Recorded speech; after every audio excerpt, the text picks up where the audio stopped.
Actually वास्तव में देखा जाए तो इसको हम नेत्र अवश्यंत कह के हमारे शास्त्र में इसका वर्णन हुआ है। और ये सामान्य ही एक विषाणु जन्य संक्रमण जन्य बीमारी है। और इसके लिए आजकल जैसा मीडिया के द्वारा हम देख रहे हैं कि समाज में बहुत पैनिक फैला हुआ है।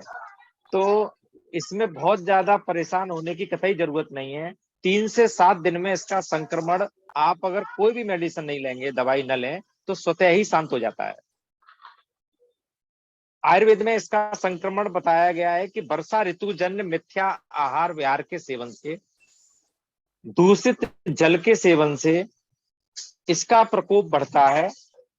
और स्वाभाविक, जब ऋतु का संधि काल आता है, ग्रीष्म और वर्षा ऋतु का संधि काल आता है, जहां पर ग्रीष्म ऋतु समाप्त होने की ओर होती है और वर्षा ऋतु का प्रारंभ होता है, तो कुछ जैविकीय घटकों में परिवर्तन हमारे शरीर में होते हैं।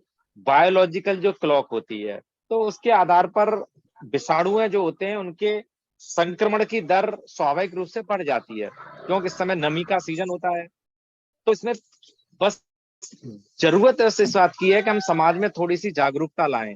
इस समय देख रहा हूं कि बाजार में आई ड्रॉप ही खत्म होती जा रही हैं। अभी सुनने में आया कि लोग ब्लैक में बेच रहे हैं, 20-20 रुपए की आई ड्रॉप को 260, 300-300 रुपए में कहीं कहीं बिक रही है।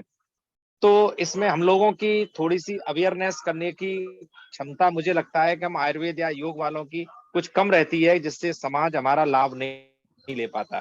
तो मेरा ये मानना है कि इस तरह के संक्रमण अगर सामान्य रूप से किसी को हो जाए तो बहुत ज्यादा पैनिक न रहें।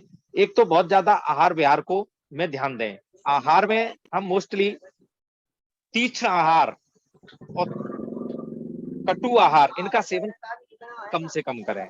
जैसे मिर्च हुआ, तो इनका सेवन हम कम से कम, और विदाही आहार जैसे दही का सेवन इस ऋतु में ना करें। दूसरा, अगर जैसे ही आपको महसूस हो कि आंखों में लालामी हो रहा है, सूल हो रहा है, थोड़ा सा पेन हुआ है, तो उस स्थिति में आप थोड़ा सा रिलैक्स दें। जैसे मोबाइल हुआ, टीवी हुआ, लैपटॉप हुआ, उससे थोड़ा सा आंख के संक्रमण को, आंख को अपने उससे ऑब्जर्वेशन से इसको थोड़ा सा बचाएं। और जैसे ही लालामी महसूस हो, तो कुछ बहुत साधारण सी घरेलू आयुर्वेदिक की औषधियां हैं कि एक तो आप सौंफ और मिश्री और गुलकंद, इसका सेवन आप इस ऋतु में थोड़ा सा बढ़ा दें। जैसे मिश्री का पानी लिया, सौंफ को रात में भिगोया और ऊपर से सुबह मिश्री डाल के आप उसको खाली पेट पी सकते हैं। सुबह शाम दूध के साथ गुलकंद का प्रयोग करें। इससे क्या होगा कि जो पित्तजन्य संक्रमण होगा उसमें आपको सिम्टोमेटिकली बहुत आराम मिलेगा।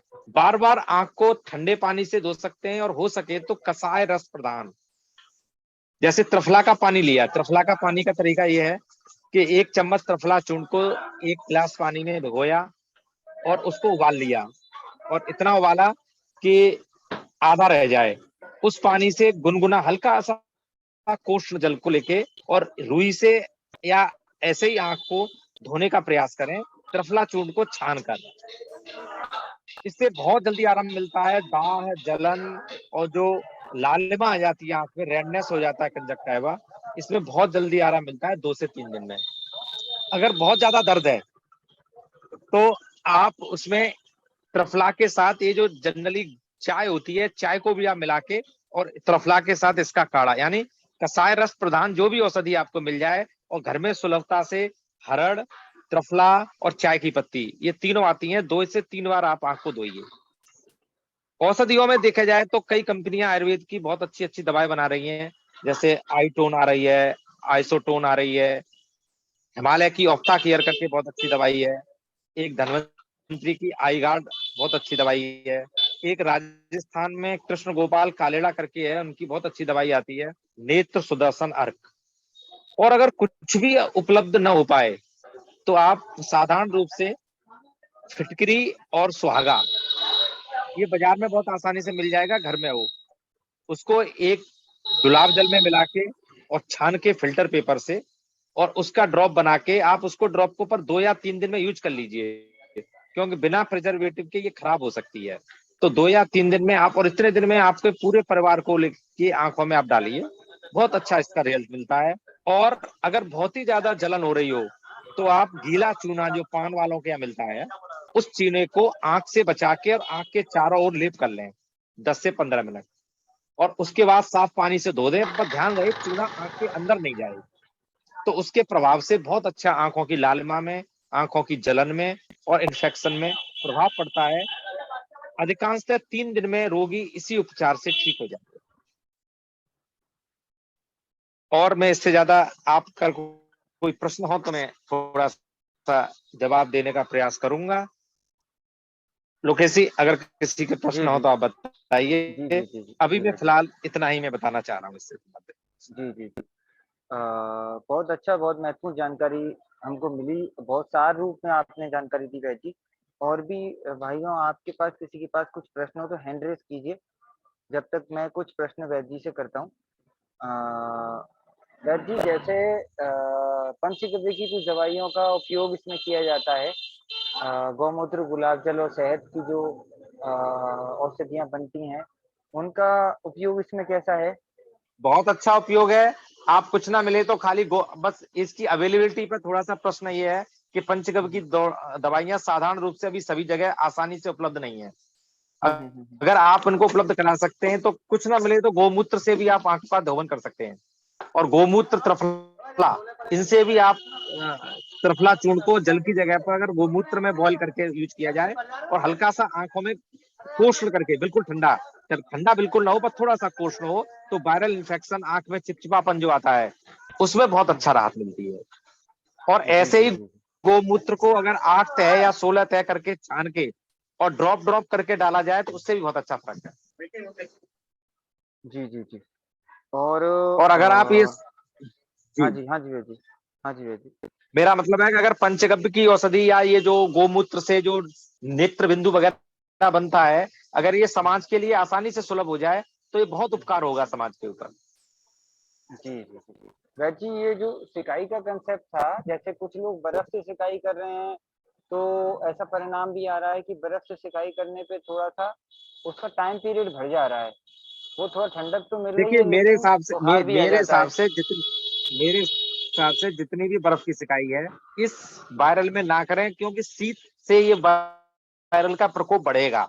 इसीलिए कसाय रस प्रधान, जितनी भी कसाय रस प्रधान औषधि हैं उनका कोष्ण जल से धावन करिए आप। बहुत ज्यादा गर्म से नहीं करना है क्योंकि आंख में कफ का भी प्रकोप होता है। जी, तो आप कोष्ण जल से अगर धावन करेंगे बार बार, दिन में 2 या 3 बार, तो बहुत अच्छा आपको, एक तो पहले धावन से आपको सूल में आराम आ जाएगा।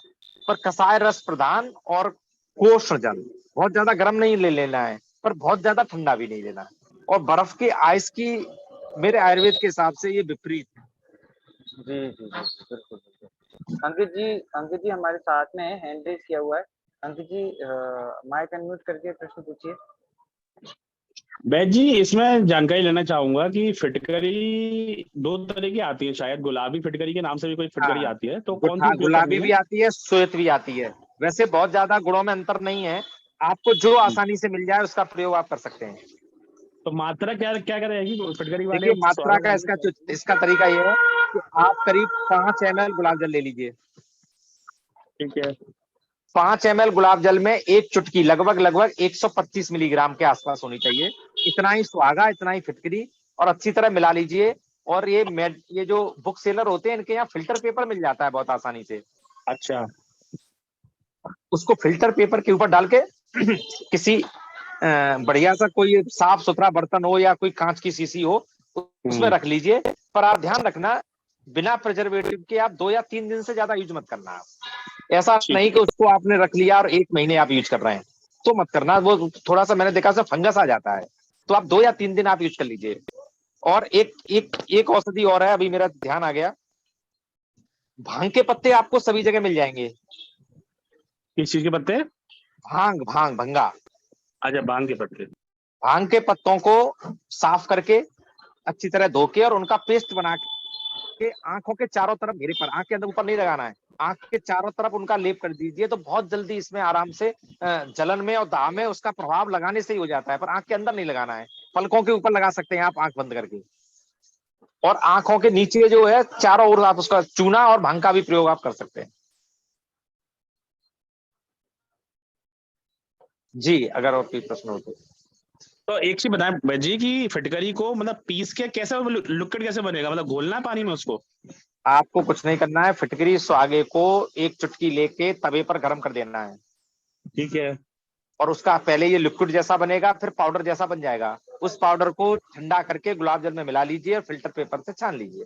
अच्छा, मतलब तवे पे दोनों चीजों को वो करना है। बस सवा सवा बस। ग्राम 5 ml में? 1.25 ग्राम नहीं जी, 1.25 ग्राम तो मैंने 1.25 ग्राम करना है तो फिर गुलाब जल 20 ml लेना। नहीं, आपने 125 वो बताया था ना? 125 mg बोला है मैंने। अच्छा 1 ग्राम का 8वां हिस्सा। अच्छा, 1 ग्राम का 8वां हिस्सा, ठीक है, अरे मैं एक कंफ्यूज एक हो गया मैं, ठीक है। एक चुटकी आप अंगूठा और पैरी उंगली ले लीजिए, उसमें जितना आ जाए उतना कर लीजिए। ठीक है, समझ गया मैं। एक मैं चुटकी साढ़े जिसको बोलते बारह जो 12:30 तो समझा मैं। ठीक है, हैं। हाँ ठीक है। ठीक है। एक गाय का घी और गाय का 2 चम्मच घी और एक चम्मच शक्कर, उससे भी ठीक होता है क्या? बहुत अच्छा आपने बताया।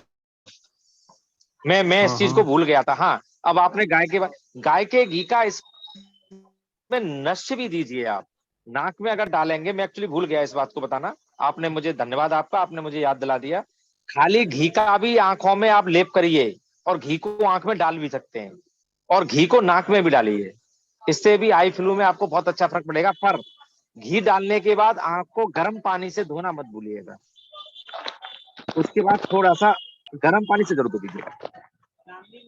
नहीं, और 2 चम्मच घी और 1 चम्मच शक्कर ऐसा मिला के लेने से भी ठीक हो सकता है क्या, ये मेरा प्रश्न है। हाँ जो शक्कर का मुझे ज्यादा जानकारी नहीं है, अगर आपका कोई अनुभव हो तो मैं कह नहीं सकता, मुझे ये जानकारी नहीं है। पर हाँ, खाली गोग्रत का आप लेपन करेंगे, जैसे हमारे यहाँ हम्म, त्रिफला घृत आता है मेडिसिन में, तो आप त्रिफला घृत को हाँ हाँ। आंखों के ऊपर आल वाल बना के उसमें भर भी सकते हम्म, हैं पूरा।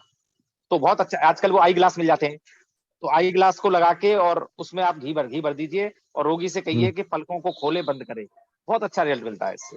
और उसके बाद बस आंख को थोड़ा सा गर्म पानी से जरूर धोए, फिर साफ करें। मतलब देशी गाय के घी में जी जी आंखों जी, को पानी देसी। डाल सकते बिल्कुल हैं। बिल्कुल, आप घी को पिघला के, और गर्म ना होगी, नॉर्मल हो, उसको आंखों में भर दीजिए बिल्कुल। और न भर पाए तो उसको ऐसे ही आंखों में अंजन की तरह भी लगा सकते हैं, हम्म। उसका भी प्रयोग कर सकते हैं। पर आंखों में पूरा डुबो देंगे तो बहुत अच्छा रिजल्ट आता है। इसको हमारे यहाँ अच्छी तर्पण बोला जाता है। जी जी, धन्यवाद। ठीक।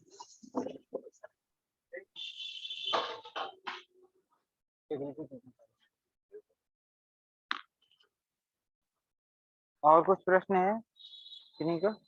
लोकेश जी अगर कोई जानकारी पूछे, क्योंकि एक्चुअली मुझे अभी कहीं मैं आज बाहर बैठा हुआ हूँ।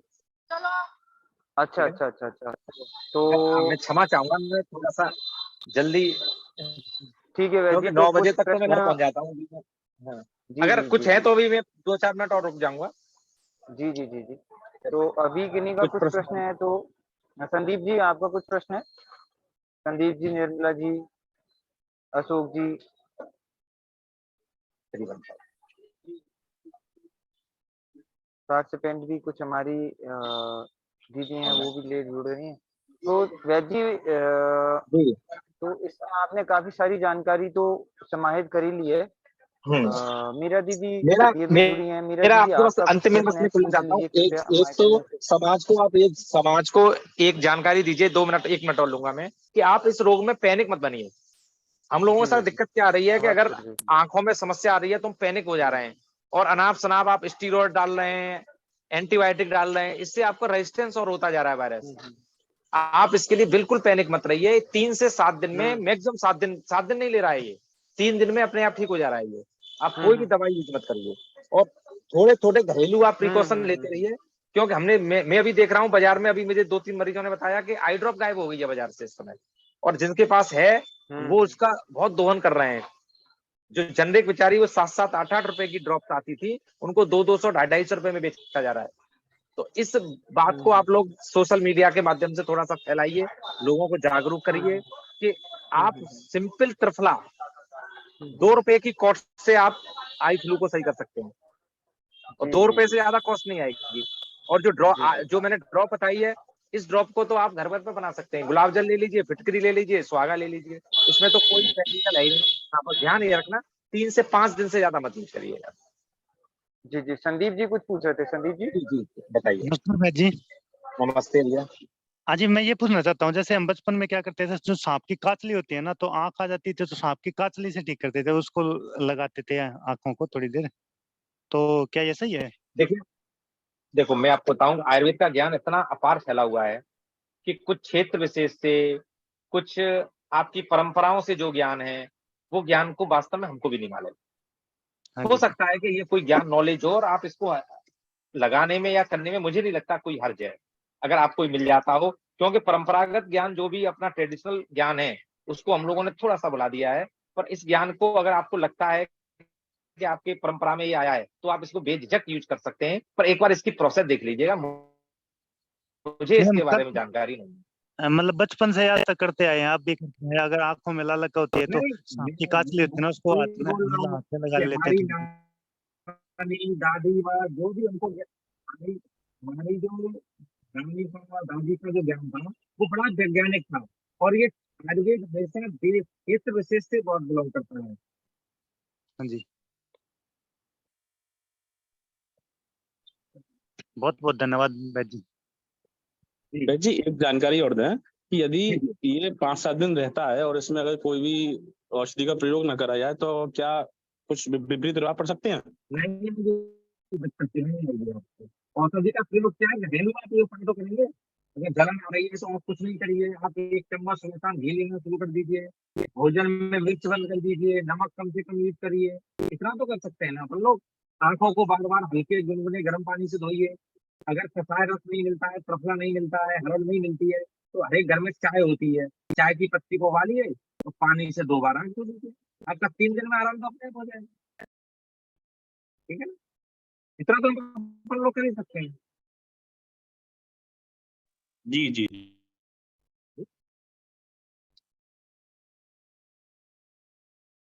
लोगों से थोड़ा-सा आज्ञा दें मुझे।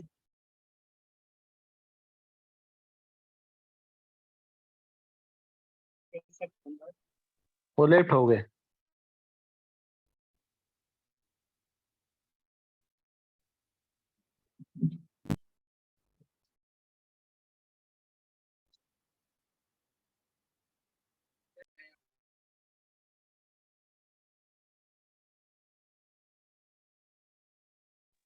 लोकेश जी शायद ग्रुप में से हट गए हैं।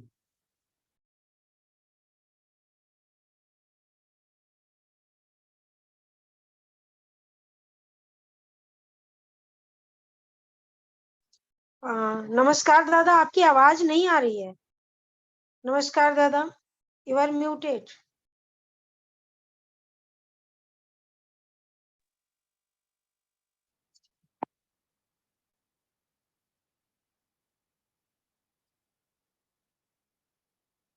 इनकी आवाज नहीं आ रही है। आवाज तो आ रही होगी तो अब तो। हाँ दादा, हेलो। अभी आ रही है, आ रही है। अब आ रही है। Okay, thank you. Welcome to everybody.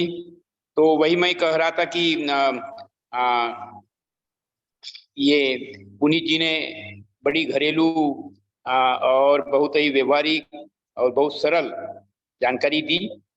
आज जो आई फ्लू का जो प्रकोप चल रहा है उसको लेकर के, तो इनको हम लोग अपना जो प्लेटफॉर्म है यूनिवर्सल प्राउटिस्ट यूथ फेडरेशन, तो थोड़ा देर के लिए, चूंकि ये विशेष रूप से आज आई फ्लू की जानकारी के रूप में, उपचार के रूप में ये आयोजन किया गया था, लेकिन चूंकि ये प्लेटफॉर्म है यूनिवर्सल प्राउटिस्ट यूथ फेडरेशन का, तो इसमें हम लोग बुद्धिजीवी लोग, युवक लोग, स्टूडेंट लोग, फार्मर लोग, सभी तबके के लोग इकट्ठे होते हैं।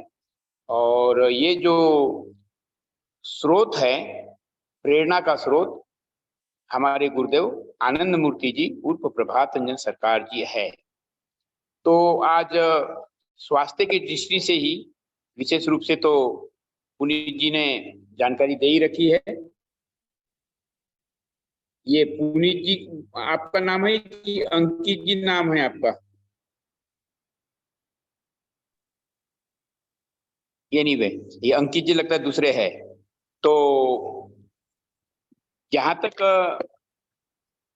रोगों की बात है, मनुष्य रोगी होता है और अभी रिसेंट पास्ट में बहुत ही कोरोना का प्रकोप रहा है और इस दौरान में इम्यून सिस्टम की बात निखर के आ गई कि इम्यून सिस्टम अगर व्यक्ति की स्ट्रांग रहती है तो हर रोगों से हम बढ़िया मुकाबला कर सकते हैं।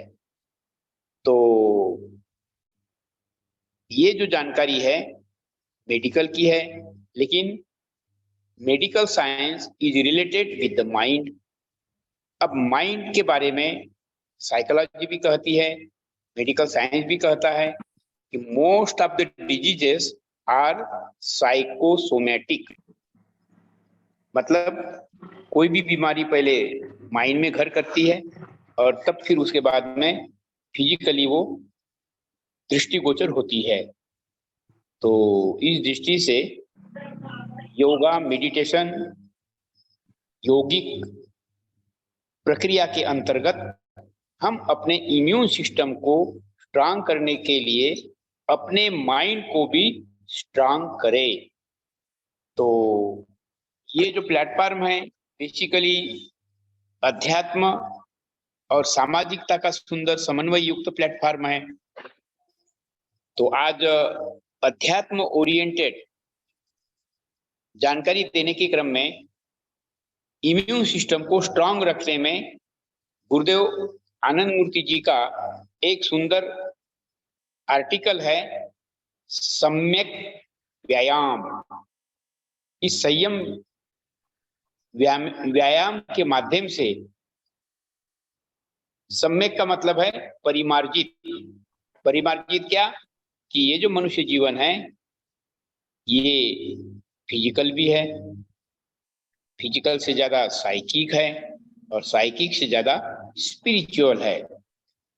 तो अगर मनुष्य सिर्फ फिजिकल हेल्थ नहीं, मेंटल हेल्थ और स्पिरिचुअल हेल्थ उसको इन्हांस रखने के साइकोलॉजी के साथ अपने जीवन के जो रूटीन है उसको स्पिरिचुअल कल्चर में अगर हम ढालते हैं तो जो डॉक्टर साहब ने अभी जो बोला था कि पैनिक नहीं होना चाहिए, होता क्या है, हम भी आप सब लोग परिचित है व्यवहारिक समस्या के माध्यम से कि कोई प्रॉब्लम आती है तो आदमी पैनिक हो जाता है। तो that is a kind of weakness of the mind. तो माइंड को स्ट्रांग रखने के लिए, अपडेटेड रखने के लिए the best approach is yoga exercises. But yoga exercise means वो सिर्फ बॉडी के लिए नहीं है, बॉडी के साथ माइंड के लिए भी है और माइंड से साथ आत्मिक शक्ति के लिए है। तो वो जो अष्टांग योग साधना है जिसको कि 21 जून को ये सारे दुनिया में इंट्रोड्यूस किया गया और योगा इंटरनेशनल डे के माध्यम से ही बहुत ही प्रचलित भी हो रहा है। लेकिन दुर्भाग्य की बात है कि ये मात्र फिजिकल ओरिएंटेड ज्यादा रह रहा है। तो बॉडी के साथ में बॉडी को कंट्रोल करने वाली सत्ता तो हमारा माइंड है। माइंड को स्ट्रांग रखने के लिए जो सूक्ष्म व्यायाम है, प्रक्रिया है, योग मेडिटेशन का कहलाता है। आगे चल के अपने भोजन में निखार लाते हैं तो चलें। तो मन का जो स्तर है, काममय कोश, मनोमय कोश, अतिमानस कोश, विज्ञानमय कोश, हिरणमय कोश, तो इसके माध्यम से हम अपने मन को अपडेटेड करते हैं। अपडेटेड करने का मतलब क्या कि जो फार्मूला है मेडिकल का, most of the diseases are psychosomatic. तो माइंड अगर कमजोर होता है तो कोई भी रोग बहुत आसानी से अटैक कर जाता है। इसलिए माइंड को स्ट्रांग रखने के लिए मेडिटेशन के द्वारा हम अपनी इच्छा शक्ति को प्रबल बना सकते हैं। वो इच्छा शक्ति प्रबल जब बन जाती है तो इम्यून सिस्टम भी स्ट्रांग रहती है। ये तो हुआ इमीडिएटली हर रोगों से बचने के लिए, लेकिन ये बचना भी भौतिक स्तर पर योगासन से महिला लोगों के लिए एक्स्ट्रा कौशिकी एक नृत्य दिया गया है गुरुदेव आनंद मूर्ति जी के द्वारा, और पुरुषों के लिए एक विशेष तांडव दिया गया है। तो तांडव और कौशिकी और आसन, ये तीनों चीजें, इसका लाभ पुरुष लोग ले सकते हैं और महिला लोगों के लिए है। कुछ समझ में नहीं आया। हाँ, क्या पूछ रहे? कुछ समझ में नहीं आया, आपकी आवाज कट गई बीच में। आवाज कट रही है क्या? तो आप नहीं आवाज तो नहीं कट रही, आपकी होगी प्रॉब्लम। हाँ, वो आपको शायद कोई प्रॉब्लम हो गई होंगी। तो आप अपना नेट थोड़ा देख लीजिएगा। सही आ रही है आवाज? अभी आवाज आ रही? हाँ दादा, आपकी आवाज क्लियर है। इन लोगों को ओके, वहाँ तो नेटवर्क इशू। हाँ, तो इसका मतलब ये हुआ कि वो आप श्रीमान जी, आप अपना जरा नेट देख लीजिएगा। और कुछ प्रॉब्लम और भी आती है तो ये वीडियो जो तैयार हो रहा है, आप इस वीडियो के लिए भी रिक्वेस्ट कर लेंगे लोकेश जी को, तो वीडियो भी मिल जाएगा। तो मैं ये कह रहा था कि बेसिकली हम लोग सिर्फ हेल्थ ओरिएंटेड ही नहीं रहे, हेल्थ को मजबूत बनाने के लिए स्पिरिचुअल कल्चर के द्वारा हम यूनिवर्सल जो एनर्जी है परमात्मा की, उस परमात्मा के एनर्जी को मेडिटेशन के द्वारा जीव को शिव के साथ में जोड़ते हैं। और जो मैं एक्सरसाइजेस बतला रहा था, आसन, कौशिकी, तांडव पुरुष लोग, और आसन 2-3 आसन होते हैं विशेष रूप से महिलाओं के लिए, और कौशिकी टट के कर ले, दोनों समय कर ले, थोड़ा समय निकाल करे, यही एक इन्वेस्ट।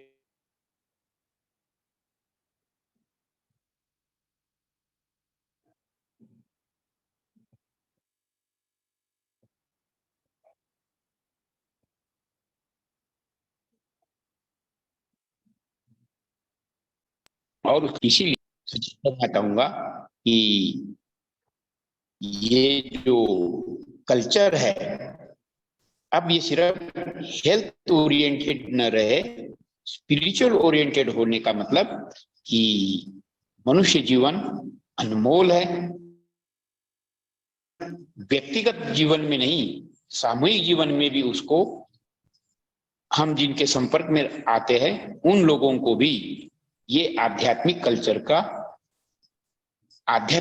की ये जो प्रेरणा है, इसको शेयर करते जाना आज की आवश्यकता है। क्योंकि अब ये तो रही आज के इस विषय के अनुसार में प्रतिरोधक व्यवस्था के अंतर्गत मेडिकल ये जो टिप्स दिया जा रहा था, लेकिन हमारा उद्देश्य एक सुंदर समाज बनाना भी है। और सुंदर समाज बनाने के लिए त्रुटिपूर्ण जो व्यवस्थाएं है आज, पूंजीवादी, साम्यवादी और अंधविश्वास रूपी संप्रदाय, इसका विकल्प के रूप में युग पुरुष भगवान शिव के बाद, भगवान कृष्ण के बाद, क्योंकि बाबा आए हुए हैं श्री श्री आनंद मूर्ति जी, और यहाँ जो आज कम ही लोग बैठे हैं, फिर भी अच्छे जानकार लोग हैं, डिवोटी लोग हैं, कमिटेड लोग हैं। तो ये जो एसोसिएशन है, इसके पीछे संकल्प है भगवान कृष्ण का जो महाभारत की जो स्थापना की, आज गुरुदेव आनंद मूर्ति जी की जो प्रेरणा है ईश्वर केंद्रित दर्शन के माध्यम से, ये है वसुदैव कुटुंबकम की स्थापना। उसके लिए हम जो साधक लोग यहाँ उपस्थित हैं, हम लोग कमिटेड हैं, लेकिन हम फिर भी अपनी इस ड्यूटी को और भी स्ट्रांग बनाते हुए थोड़ा कर्मठता के साथ एक कमिटमेंट ले कि हम 5 लोग 10 लोग उन लोगों को प्रेरित करें और अटेंड करने के लिए उनको जोड़े। उससे गुरुदेव आनंद मूर्ति जी का जो अनमोल गाइडलाइन है, बॉडी ओरिएंटेड भी, माइंड ओरिएंटेड भी और अध्यात्म ओरिएंटेड भी। ये तो हुआ आध्यात्मिक दृष्टि से, लेकिन सामाजिकता का वातावरण आज बहुत ही विषम अवस्था में जा रहा है। उस दृष्टि से गुरुदेव आनंद मूर्ति जी की जो प्रेरणा है वो सामाजिक, अर्थनैतिक, विकेंद्रित अर्थव्यवस्था के भी माध्यम से है। इसीलिए इस विषय के तहत जो आज हम लोगों का क्योंकि प्लेटफॉर्म है यूनिवर्सल प्राउटिस्ट यूथ फेडरेशन का, जिसमें कि हम सभी प्राउटिस्ट लोग इकट्ठे होते रहते हैं और ये ओपन डिस्कशन रहता है, तो हम लोगों का ये एक दायित्व है। इस दायित्व को सुचारू रूप से आगे बढ़ाने के क्रम में आप सब लोगों की स्वास्थ्य की मैं शुभकामना करता हूं और इस शुभकामनाओं के साथ आगे आप सभी लोग अपने ये जो मैंने अपनी तरफ से विशेष रूप से नया लोगों को शेयर किया है, ये प्रेरणा, इसको सीरियसली ले। और जो हमारे वीडियोज है, फिर हम लोगों का लिटरेचर है, फिर हम लोगों के इस तरह से क्लासेस होते रहते हैं, फिर कॉन्टैक्ट्स के द्वारा जो है उसको और स्पष्टीकरण लिया जा सकता है। तो सभी तरह से अपने आप को अपडेट रखते हुए एक सुंदर समाज बनाने का जो संकल्प है, उसके लिए ये प्लेटफॉर्म आह्वान करता है। तो चूंकि ये ओपन प्लेटफॉर्म है और कुछ नए लोग ऑलरेडी कुछ जुड़े हुए हैं, पुनः आप लोगों का स्वागत करते हुए और कोई विशेष जानकारी आप लेना चाहेंगे तो सहर्ष हम उसके लिए अपना अनुभव आगे आपके साथ में शेयर करने के लिए इंतजार कर रहे हैं। कोई भी सज्जन अपने आप को अनम्यूट करे और क्वेश्चन पूछ सकते हैं।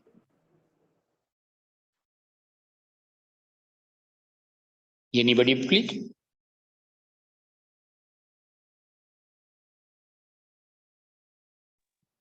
जैसे मुझे जानकारी नहीं है योगा कैसे करनी है। हाँ, तो योगा कैसी करनी है ये तो आप अभी ऑनलाइन ही पूछ रहे हैं। मेरा नंबर भी अगर आप नोट कर लेते हैं तो ज्यादा अच्छा रहेगा, ताकि फिर मैं अलग से आपको विशेष अटेंटिवली गाइड करूंगा, लेकिन जनरल वे में आपके माध्यम से औरों को भी ये प्रेरणा मिल सके, इसीलिए योग का छोटा सा परिचय मैं और नया रूप से देना चाहूंगा। योगो इत्युक्तो जीवात्मा परमात्मनः। योग का मतलब है मिलन। किसका मिलन? आपने जो पूछा है, आपकी जो जीव भाव है, आपकी जो चेतना है वो पूछ रही है, वो यूनिट है, वो जीव है, लेकिन इस सारे संसार को कंट्रोल करने वाले जो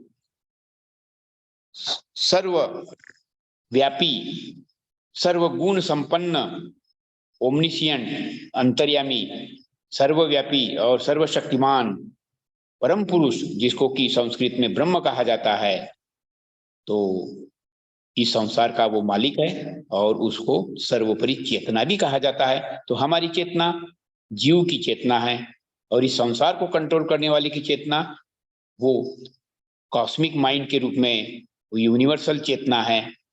तो उसके साथ में मानसा आध्यात्मिक ध्यान की प्रक्रिया भी है। तो वो ध्यान की प्रक्रिया व्यक्तिगत रूप से और बढ़िया से समझा जाता है, उसको हम लोग सिखलाते हैं। तो मेरा नंबर है, आप उसको नोट कर सकते हैं और आपने जो सवाल पूछा है इसके साथ में और भी कुछ जो नए लोग जुड़े हुए हैं वे सब लोग भी नंबर मेरा नोट कर सकते हैं और अलग से फिर संपर्क कर सकते हैं और उसको फिर व्यक्तिगत रूप से सिखाया जाता है। वो नंबर है मेरा 7903958890। एक बार और बोलता हूं, 7903958890। तो मेरा नाम हुआ आचार्य प्रियतोषानंद अवधूत। तो ये तो हुआ विशेष रूप से जानकारी करने के लिए, लेकिन हमारे गुरुदेव ने यूनिवर्सल मंत्र भी दे रखा हुआ है, बाबा नाम केवलम। सारे पीड़ित मानवता के कल्याण हेतु यह अष्टाक्षरी संस्कृत के माध्यम से मंत्र है। बाबा माने परम पुरुष, प्रियतम, संसार का मालिक, वही बाबा, वही ब्रह्म का वो पर्यायवाची शब्द है। तो ये बाबा नाम मतलब परमात्मा का नाम, केवलम, तो ये अष्टाक्षरी महामंत्र है और इसको गुरुदेव आनंद मूर्ति जी ने मानवता के कल्याण के लिए सिद्ध किया है। और इसकी और भी ब्यूटी है कि ये यूनिवर्सल मंत्र इसीलिए है कि ये संस्कृत लैंग्वेज के माध्यम से चुना गया है। और ये जो महामंत्र है इसका सवेरे शाम आप गुनगुना सकते हैं, गाना है थोड़ा और हाथ उठा करके गाया जाता है। उसकी वीडियो वगैरह हम लोग भेजते हैं। आपकी जानकारी, विशेष जानकारी करने की दृष्टि से उसको हम शेयर कर सकते हैं। आप अपना नंबर हमारे साथ में शेयर कर लेना। और भी जो लोग हैं उत्सुक है, आप सब लोगों का स्वागत है इस विशेष अध्यात्म के विज्ञान को जानकारी करने के लिए। तो ये तो हुआ प्रारंभिक, और विशेष रूप से उसकी विशेष जानकारी दी जाती है, उसको घर में ही सवेरे शाम किया जाता है। ये आध्यात्मिक पक्ष। तो आध्यात्मिक पक्ष को सुचारू रूप से करने के लिए इस प्लेटफॉर्म की एक जो विशेषता है प्राउड, तो प्राउड के द्वारा एक सुंदर सामाजिक अर्थनैतिक विकेंद्रित अर्थव्यवस्था के माध्यम से सिक्योर्ड सोशियो इकोनॉमिक सिस्टम तैयार करने के लिए, उसकी स्थापना करने के लिए ये प्लेटफॉर्म है। और ये जो आयोजक है ये सब लोग कमिटेड लोग हैं और इसको इस्टेब्लिश करने के माध्यम से सारे मानवता को एक सुंदर शांतिमय वातावरण, समाज की स्थापना होगी। वही समाज जो होगा सद्विप्रों का समाज। तो ये जानकारी विशेष रूप से हमने इस प्लेटफॉर्म से दी है और ये ओपन प्लेटफॉर्म है। और भी किसी को कुछ पूछना हो तो पूछ सकते हैं। तो आपका कुछ समाधान हुआ? आपने नंबर ले लिया जिससे कि हम योगा की जानकारी फिर अलग से व्यवहारिक रूप से दे सके? हाँ जी, ले लिया है।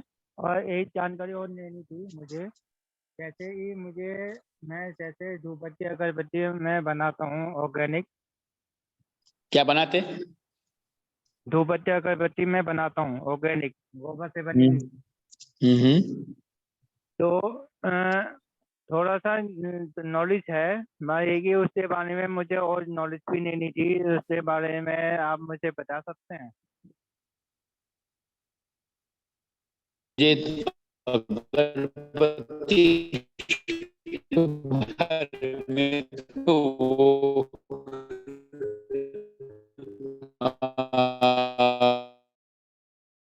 उसका भी एक वैज्ञानिक दृष्टि से सुधीर चौधरी जी ने एक बार बड़ी थोड़ी सी जानकारी दी थी कि चाहे कोई भी अगरबत्ती हो उसमें एक जो स्टिक रहती है वो जलने के क्रम में कुछ कार्बन भी क्रिएट करती है। तो इस बात का भी थोड़ा ध्यान रखा जाता है क्योंकि कार्बन जो है अस्वास्थ्यकर होता है। Okay okay. क्या नाम बोला आपने अपना? मयंक। ओके ओके मयंक जी, कहाँ के रहने वाले वैसे आप? Delhi. Okay, you are welcome. मैं दिल्ली में बीच बीच में रहता हूँ, मालवीय नगर में। तो आप हमारा नंबर शायद नोट किए होंगे। आप अलग से फिर नंबर मुझे शेयर कर दीजिए अपना, तो फिर मैं आपको योगा के दृष्टि से कुछ आपको एक अच्छा पोस्ट देते रहूंगा, कुछ 2-4 पोस्ट, जिससे कि आपको योगा की जानकारी मिलती रहेगी और ये यूनिवर्सल प्राउड यूथ फेडरेशन की जानकारी भी मिलती रहेगी। इसी बहाने आप जुड़े रहिए। और आप करते क्या है मयंक जी? अच्छा, तो मैं काम यही है, धूपबत्ती अगरबत्ती का ही है, छोटा सा ही काम है मेरा। चलो ठीक है, आपका स्वागत है और आप बने रहिएगा और संपर्क में रहिए। वेलकम। और कोई पार्टिसिपेंट भाई साहब, कोई? दादाजी आप दादा दीदी? हाँ, आप होस्ट हैं, तो अगर मीटिंग हो गई है तो आप एंड कर दीजिएगा, क्योंकि मेरे पास से होस्ट का पावर हट गया है। तो ठीक है meeting ना, तो end आ- अच्छी बात है, आज पार्टिसिपेंट भी लिमिटेड है, तो इसको यहाँ कंक्लूड कर लेते हैं। हाँ, कंक्लूड कर लेते हैं। और सारा जो भी कंसेप्ट था मुझे लगता है क्लियर हो गया है। तो आगे के लिए नए टॉपिक के साथ में फिर हम लोग जुड़ेंगे। ओके, फिर हम लोग जो डिस्कस कर करके नया टॉपिक फिर शेयर करते हैं। और ये मयंक जी का भी नंबर आप ले लीजिए, और भी जो नए लोग हैं उन सब लोगों का, और इसका स्क्रीनशॉट लेकर के थोड़ा हमको भी शेयर कर देना। आप रिकॉर्डिंग स्टॉप कर दीजिए दया जी। ओके। मयंक जी अपना नंबर शेयर कर दीजिए चैट में।